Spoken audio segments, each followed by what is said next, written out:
Hello, welcome back to the Meera Gandhi show. Here we are in Williamsburg, Brooklyn, full of creative and happy energy. Today's show is about happiness and the importance of cultivating a happy spirit. We need to cultivate a happy spirit as we would cultivate a garden, planting seeds, giving it happy thoughts, and removing weeds. Negative thoughts can cause the spirit to be restless, like wild birds, and weeds, like stress, can cause chaos in the garden. Through prayer and meditation, calmness over time can smooth over the spirit, just like one would rake a garden and make it smooth again.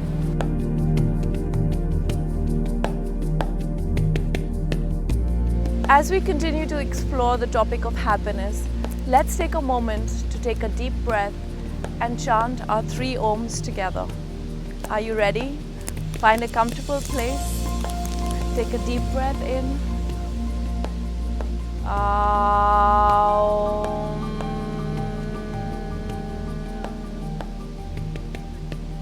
Aum.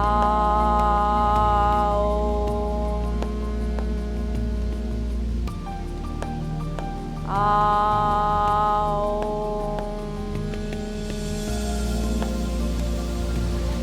Deep breath in, release.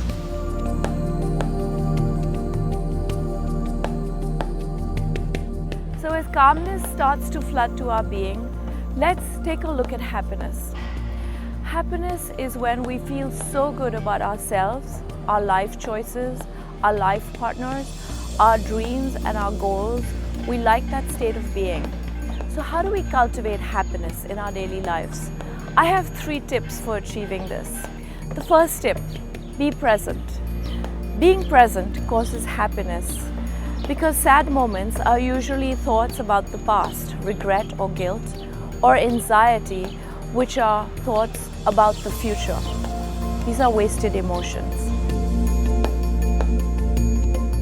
The second tip for happiness is aparigraha or non-greed. When we cultivate non-greed in our lives, we usually experience contentment, which leads to happiness.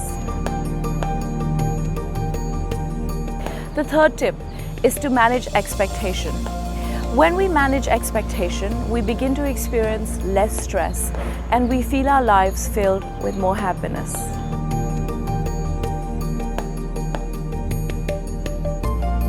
Today, I'm so happy to have a fabulous person on our show to discuss happiness with us.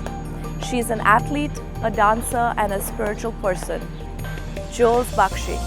She also happens to be my loving niece. Jules has studied dance and currently teaches the very successful Hot Bitch Dancercise class in Brooklyn. Jules says the key to happiness is to keep moving. Let's chat with Jules.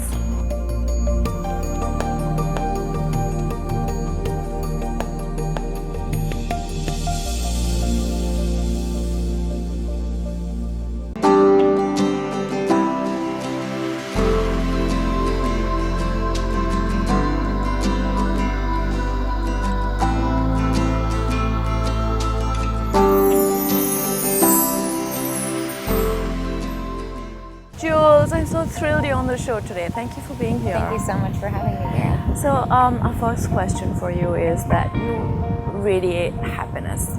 What does the word happiness mean to you?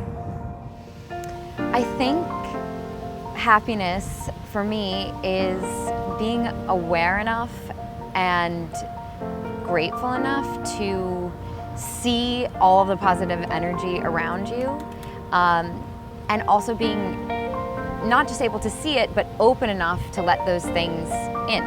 So there's positive energy around all the time, but if you can't be open enough to let those things in, you won't be able to. You won't miss it. That. Yeah. Does one have to have favorable conditions to be happy, or are we somewhat responsible for our own happiness? So I've been thinking about this a lot actually, and I think that of course, you know, if your life is great and your house is great and your relationship is great and your job is great, that all is going to support your happiness for sure, of course. But I think we're absolutely responsible for our own happiness, and you can have all of those other elements going really well and still feel lost, and still feel and still be unhappy. But I think that you ultimately, I need to, and maybe this is helpful for others as well, have practices of coming back to yourself and feeling grounded and understanding your place in the larger scheme of things. And whenever I feel far away from myself, it is hard for me to feel happy, even if I know that I am blessed with, love and support and work that I enjoy and all this stuff. If I'm far away from myself, if I'm looking too much to the outside for positive feedback, that's a recipe for disaster. When I come back to myself, when I spend time in nature, when I spend time being creative and getting into a creative flow, when I spend time helping other people, those are the moments where I feel like I understand happiness, and I just feel a sense of gratitude and humbleness and acceptance for whatever the conditions are. That's not to say that it always has to be perfect. Yeah, I mean, I'm working on this just like everybody else. But and of course, it helps to have supportive influences, friends, family, love, creativity, and we should seek health. to cultivate that. Absolutely. So, do you have a happiness mantra? For example, sometimes when things are going hard for me, I'm like, I always remember, Rome wasn't built in a day. Do you have a happiness mantra? I do right now. I mean, it changes at different points in your life when you're like bringing different things to you, of course. Right now, the mantra, and this came to me one day when I was meditating, I just came into my mind, and I come back to it all the time. It's the dream is flexible. So when I feel upset because things aren't working out in a way that I want them to work out, or I feel attached to a particular outcome in a situation, I say to myself, the dream is flexible, because there's not just one route to happiness, this thing that I'm talking about. There's positive influences and positive energy everywhere.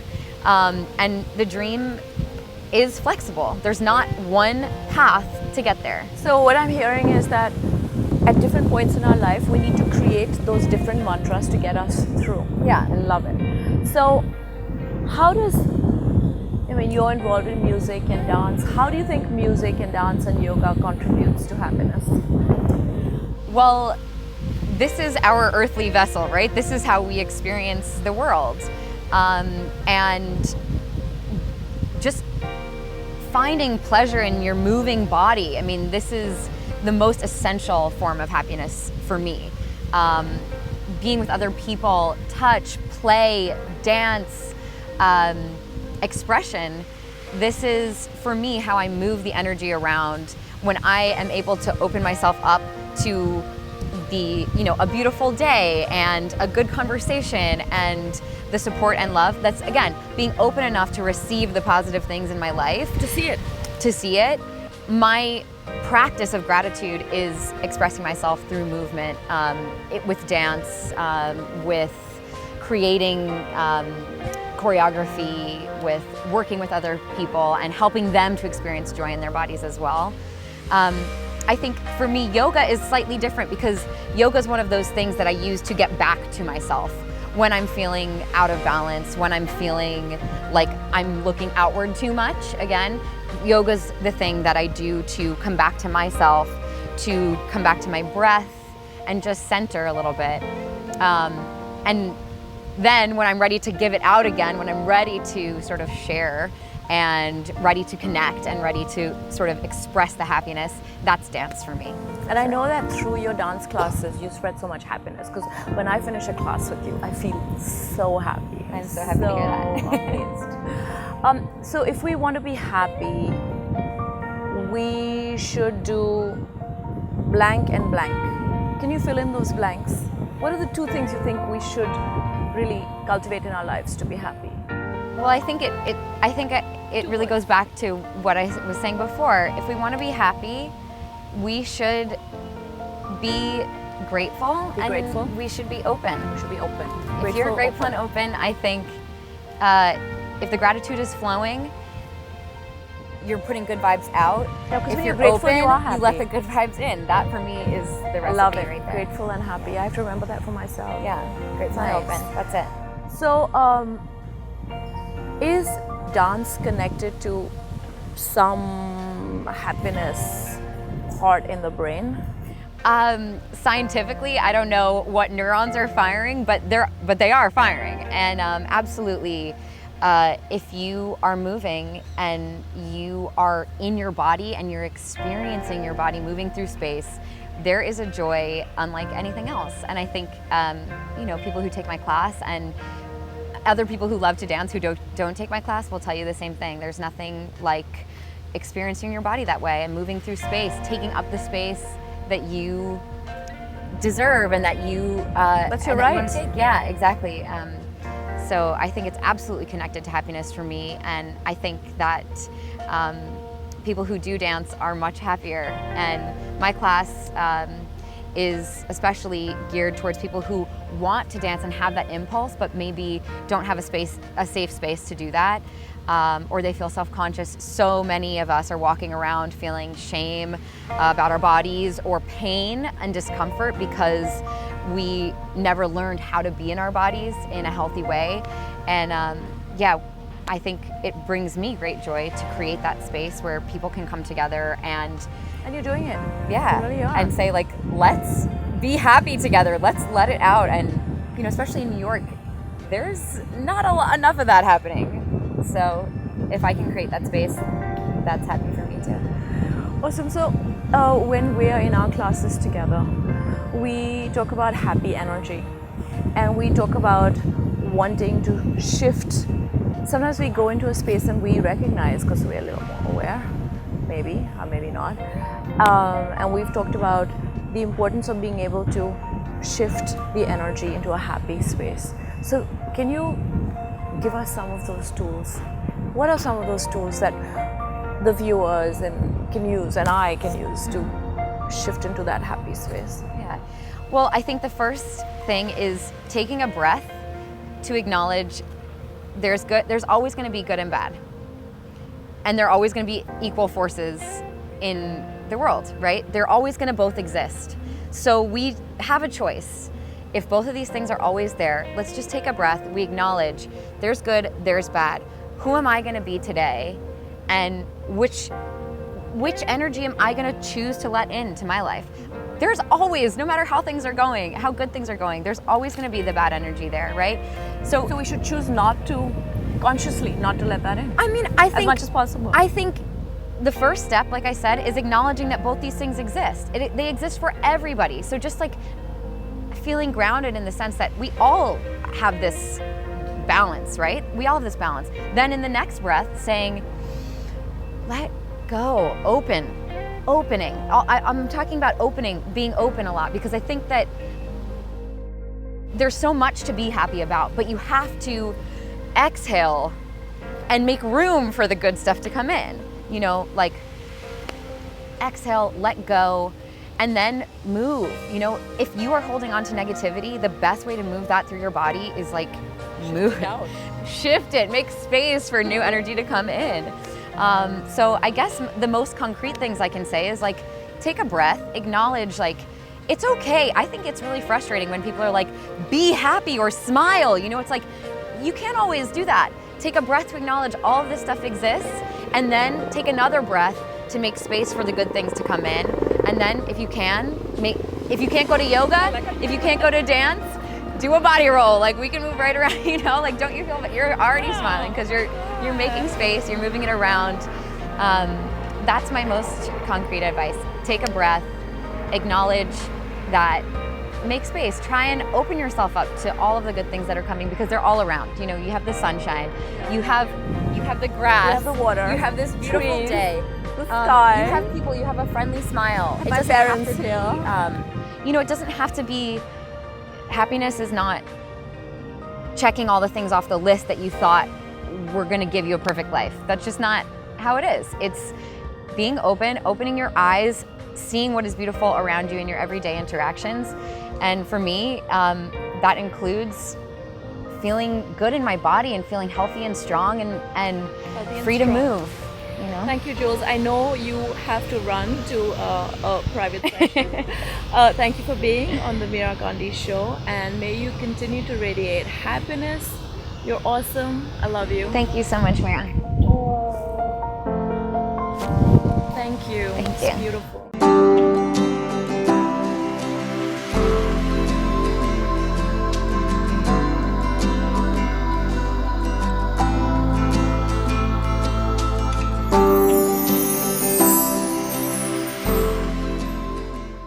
As we reflect on happiness in this show and the importance of happiness, we are delighted to present in the music segment of our show, Daddy Oh Daddy by David Harilila from Hong Kong.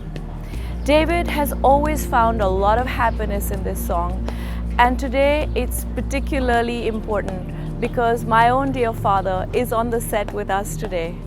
David Harilila, take it away, Daddy Oh Daddy.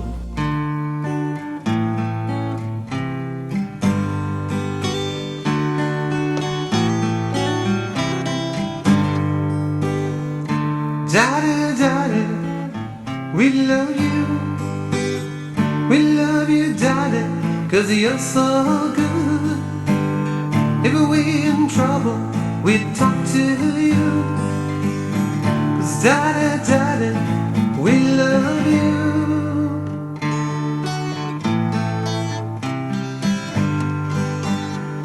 Heart so pure, he's like a child, a gift from God to all mankind.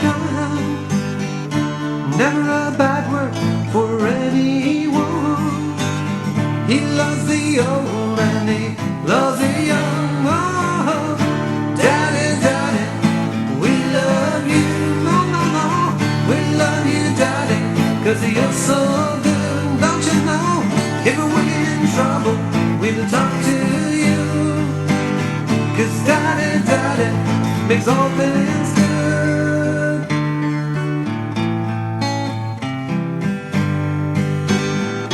Heart so big, he remembers all. His door is open to each and all. Priest or thief, they all are one. 'Cause Daddy, Daddy, he's the only one, yeah. Daddy, Daddy, we love you, don't you know? We love you, Daddy, 'cause you're so good. No, no, no, if we're in trouble, we turn to you, don't you know? 'Cause Daddy, Daddy, we love you, don't you know? We love you, Daddy, 'cause you're so good. No, no, no, if we're in trouble, we talk to you. No, no, no, Daddy, Daddy, we love you. No, no, no. Thank you, David. That was awesome. As we close our show on happiness, I'd like to share with you some thoughts from my own book. Choose to be happy consciously. Even in the midst of chaos, we can find those silent, powerful moments to be happy. With this, we are at the end of our show. Until next week, I hope you find abundant happiness. Om Shanti and Namaste.